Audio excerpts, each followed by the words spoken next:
Yes, hi everybody. I'm really excited to tell you a little bit about the retail marketing world. So I know we're on a time schedule, so we'll just get right into my career.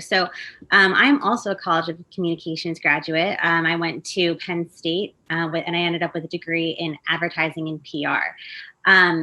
So I didn't actually do any internships, which is kind of interesting nowadays. Like everyone does internships, but at the time, I would say half of my friends did and half of my friends didn't. I think the industry's kind of progressed in the way that now pretty much it's standard that people do internships.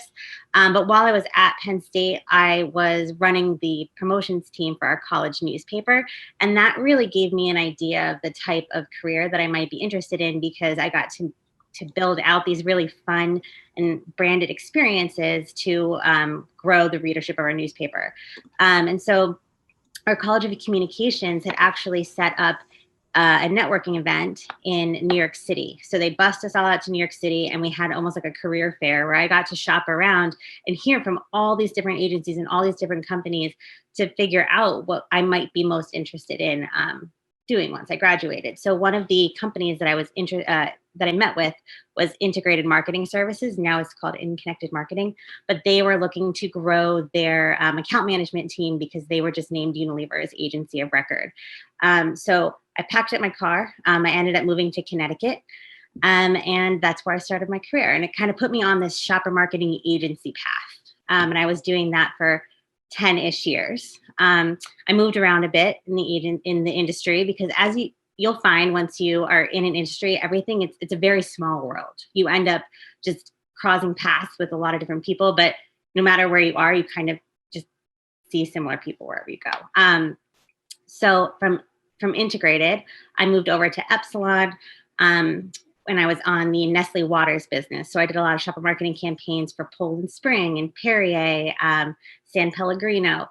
And then from there, I ended up moving into the city to work at a different shopper marketing agency called the Marketing Arm, where I worked on the Danone business. So again, still in the CPG industry, but doing marketing campaigns for Dannon Yogurt and Activia and all that type of stuff. But what I found about the agency side was that it was super interesting in the fact that you're always problem solving. Like your client comes to you with a very specific ask and you come up with a creative and solution for it. But I found that over the years, after doing it for 10 years, everything was kind of repetitive. Like you had the same kind of activations that you could do during the same kind of windows. So I was looking to switch it up. And I ended up seeing a job listing for ViacomCBS on the Nickelodeon business at the time. So I was like, I got to try to get this job.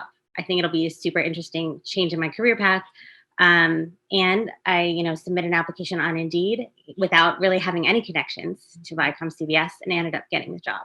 So again, I think it's just to everyone's point, to Pam's point before, like networking is super important. And then also, like Shelly was saying, kind of chase your dreams. Like even if it seems crazy, just put it out there and see, what comes of it. And so getting into retail marketing. So as Haley was saying, so the first step really is product selling. So they work on that with the retail sales team to make sure that we get product placement at retail. And then we kind of come in and we work on really packaging up that product in a creative program that will help get other placement throughout the store and package it in a really nice and compelling program that gets shoppers' attention. And then we develop a 365 marketing campaign to help sell through. And then the next slide. So this is just a really quick snapshot of the types of levers that we pull. So really it's about making sure that you're getting that messaging out to shoppers wherever they are. Then we can go to the next slide. And so I think what makes our section of the business a little interesting is that we have to make sure we have certain criteria that we have to meet in order to pull our retail marketing efforts together. So we really focus on supporting cross-category campaigns that secure that incremental placement. And then we look to negotiate that with the retailers. So we give them marketing, but in return, we ask that they also support our products and our retail campaigns. We work with our key licensees. So that's we partner really closely with Haley and that team to make sure that we are talking to the partners about how we can work together on a really comprehensive campaign. And then again, we evaluate how we look for long-term ROI and figure out how we'll like what the appropriate spend level should be based on the size of the business. And so just a scope of what we do. So I focus on the Walmart business at ViacomCBS. But we have a whole team of retail marketing people that execute over 100 campaigns a year at all of the major retailers in the United States. And again, we do it across the whole ViacomCBS portfolio. So that's everything from preschool like Blue's Clues through adults like Star Trek and beyond.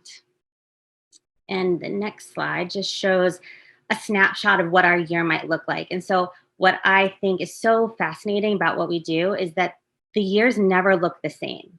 You do have certain seasonal beats that you're constantly working against, like Easter, holiday, back to school. Those are the same every year, but what properties are incorporated into those campaigns changes based on what our CP priorities are.